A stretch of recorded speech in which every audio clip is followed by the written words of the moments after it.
नमस्कार, times of Swaraj में आप सबों का स्वागत है। मैं हूं संतोष सिंह और आज हम टाइम्स ऑफ स्वराज में बात करते हैं राजनीतिक चरित्र की। जी हाँ, जब तक आप सत्ता से बाहर हैं आप बात ईमानदारी की करते हैं। जब तक आप के घर परिवार नहीं है तब तक आप परिवारवाद का खिलाफ करते हैं। जब तक आप सत्ता से दूर हैं नैतिकता की बात करते हैं।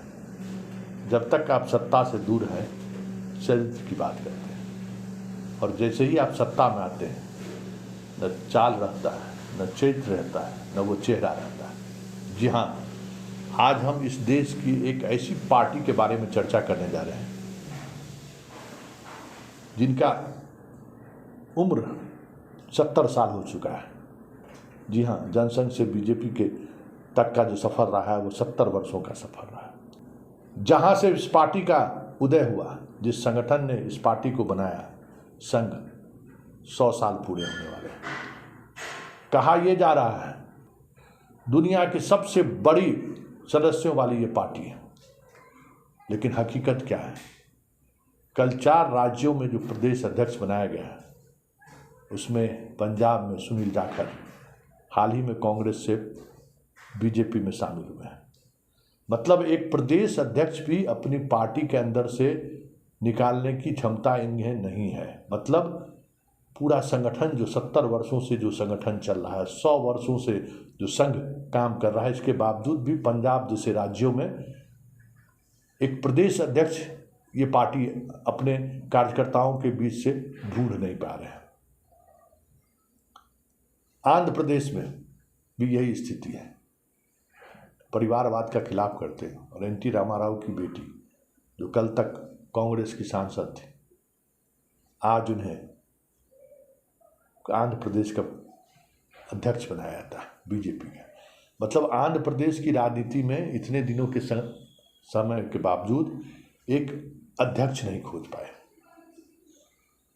बात अब हम झारखंड की करते हैं। वहाँ भी हुआ है बाबूलाल मरांडी।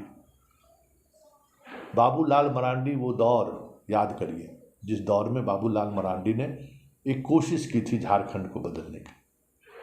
आपको नागवार गुजरा, आप उसके पीछे इस तरीके से पड़ गए कि बाबूलाल मरांडी को बाहर निकलना पड़ा। अर्जुन मुंडा आपको बेहद पसंद आया। स्वाभाविक तौर पे कभी कभी आदर्श स्थिति वाली बात जब तय करना होता है 2 लोगों को चुनने के लिए, तो आदर्श स्थिति को मानने वाले लोग या फिर कुछ वैचारिक रूप से मजबूत लोगों की ज़रूरत आपको नहीं होती है। अर्जुन मुंडा जैसे लोगों को आपकी ज़रूरत होती है। अर्जुन मुंडा के सहारे आप राजनीति किए, फिर रघुवर दास के सहारे आपने राजनीति की। और जब आज पार्टी संकट में है और आपको लगता है कि पार्टी में की वापसी के लिए बाबूलाल मरांडी जैसे लोगों की ज़रूरत है, तो आज उनको आप अध्यक्ष बना रहे हैं। मतलब झारखंड की राजनीति में भी आप, जबकि संघ का बड़ा काम रहा है झारखंड में, क्योंकि जहाँ मुसलमान रहेगा वहाँ संघ रहेगा, जहाँ ईसाई रहेगा वहाँ संघ रहेगा, तो बड़ा काम इन्होंने किया था। वनवासी कल्याण केंद्र के माध्यम से हर गांव-गांव में संघ का प्रवेश है आदिवासी समाज के बीच। फिर भी एक ऐसा चेहरा इनके पास नहीं ढूंढ पाए जिस चेहरे के सहारे 20 वर्षों से ये राजनीति करते थे। 20 वर्ष पहले ये राजनीति करते थे। जिस समय में बिहार झारखंड का बंटवारा हुआ, पहला मुख्यमंत्री के तौर पर, बीजेपी के मुख्यमंत्री के तौर पर बाबूलाल मरांडी आए थे ना। इतने दिनों के बावजूद भी एक अध्यक्ष भी ये नहीं खोज पाए। ये इनकी खासियत है। बिहार भी कल पिछले 10 ईयर में चेंज हुआ था ना। सम्राट चौधरी, आरजेडी, जदयू, किस पार्टी में ये नहीं गए हों, और ये शकुनी चौधरी के बेटे हैं। यही इनकी पहचान है, क्योंकि राजनीतिक रूप से जब भी ये कभी चुनाव लड़े हैं बुरी तरह से हारे हैं। ये बैकडोर से आने वाले पॉलिटिशियन रहे हैं और उसकी वजह रही है कि ये शकुनी चौधरी के बेटे रहे हैं। चाहे वो आरजेडी में रहे तब, जदयू में आए तब, आरजेडी में मंत्री बने तब, जदयू में मंत्री बने तब, कुछ ही वर्ष पहले आए ना और उनको अध्यक्ष बनाया गया। मतलब बिहार जैसे राज्यों में जहाँ 2005 से लगातार सत्ता में है बीजेपी, और एक दौर में प्रमुख विपक्षी पार्टी रही है बिहार में बीजेपी, फिर भी एक अध्यक्ष अपने कार्यकर्ताओं के बीच से ये नहीं ढूंढ पा रहे। दुनिया की सबसे बड़ी पार्टी, दुनिया का सबसे बड़ा संगठन, दुनिया का सबसे बड़े कार्यकर्ताओं की फौज वाली पार्टी एक अध्यक्ष नहीं ढूंढ पा रहे। यही इस पार्टी की खासियत है। बात राजनीति की और आगे अगर हम करें, 4 दिन पहले ही एनसीपी के बारे में क्या बोला था प्रधानमंत्री, सुनेंगे क्या? धैर्य है तो जरा सुन लीजिए। एनसीपी को लेकर हाल ही में 1 सप्ताह भी नहीं हुआ है, प्रधानमंत्री अपने 10 लाख कार्यकर्ताओं के बीच एनसीपी को लेकर क्या कहा था, जरा सुन लीजिए, फिर हम इस पर चर्चा करते हैं। तो एनसीपी पर भी करीब 70,000 करोड़ रुपए के घोटालों का आरोप है। महाराष्ट्र स्टेट कोऑपरेटिव बैंक घोटाला, महाराष्ट्र सिंचाई घोटाला, अवैध खनन घोटाला, इनकी लिस्ट भी बहुत लंबी है। इन पार्टियों के घोटालों का मीटर कभी डाउन ही नहीं होता। तो आपने सुना एनसीपी पर कितना बड़ा करप्शन का चार्ज उन्होंने लगाया और किस तरीके से एनसीपी के लोगों को अपनी पार्टी में नहीं शामिल किए, पूरी पार्टी को अपनी तरफ लेकर उनको चंद मिनटों में मंत्री पद तक का शपथ दिला दी।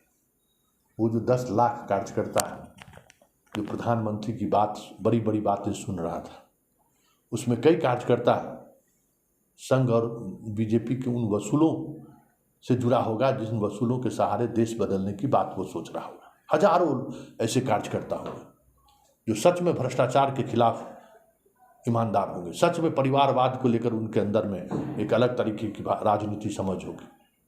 ऐसे कार्यकर्ताओं को क्या बीत रहा होगा एनसीपी के इंस्टीट्यूट से, और जिस तरीके से आप मंत्री बनाए, मतलब कांग्रेस को जिस स्तर पर पहुंचने में 70 साल लगा, लगातार सत्ता में रहने के बावजूद भी आप 10 वर्ष के अंदर 10 वर्ष भी आप उस स्थिति में नहीं रहे। मतलब पूरी पार्टी, पूरी स्ट्रक्चर, पूरी सिद्धांत, सब कुछ आप सत्ता में आते ही भूल गए।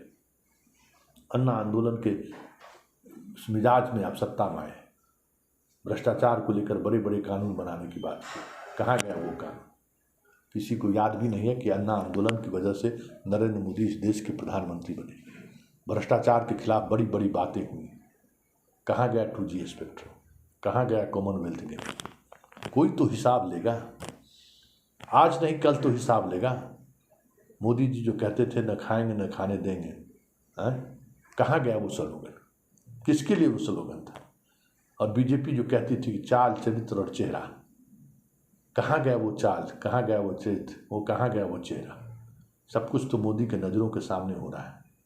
और यूं कहें तो उस खेल में मोदी भी शामिल हैं, ये साफ दिखता है।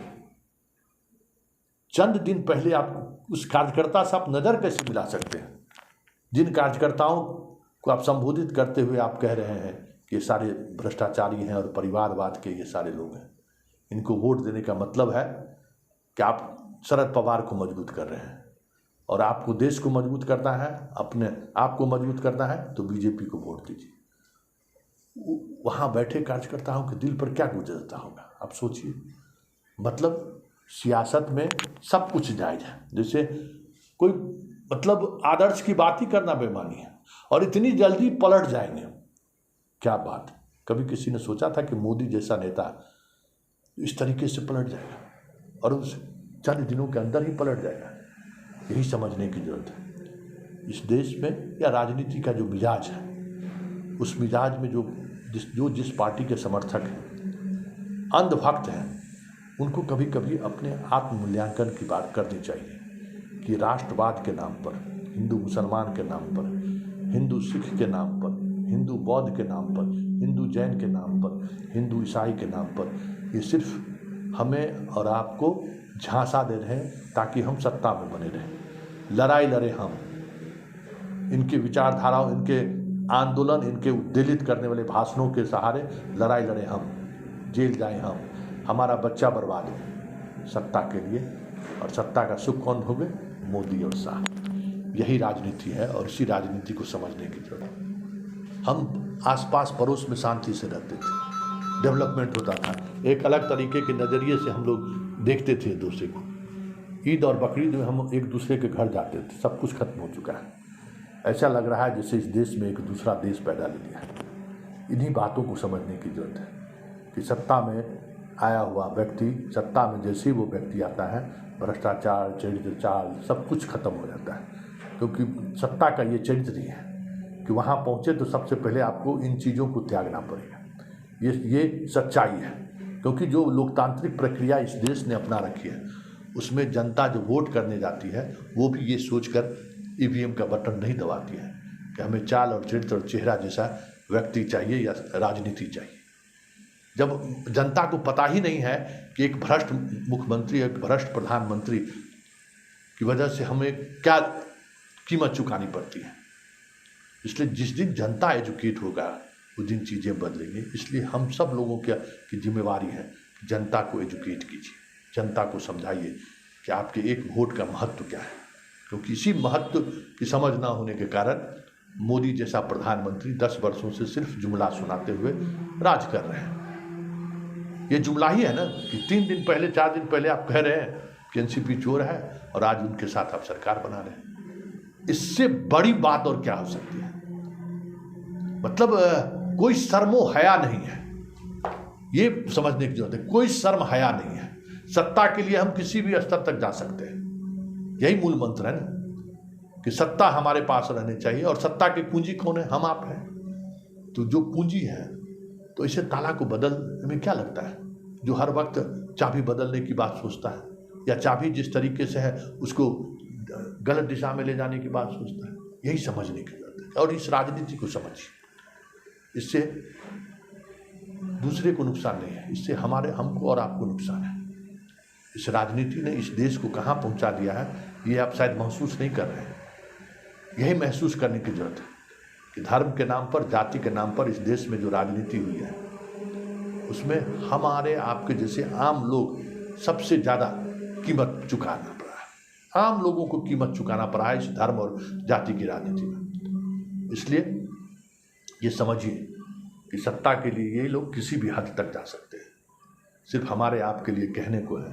लेकिन बात जब सत्ता की आएगी तो सारी मर्यादाएं, सारे चरित्र, सारे परिवारवाद सब कुछ खत्म हो जाता है, भ्रष्टाचार सब कुछ खत्म हो जाता है। बस सत्ता चाहिए और सिर्फ सत्ता चाहिए।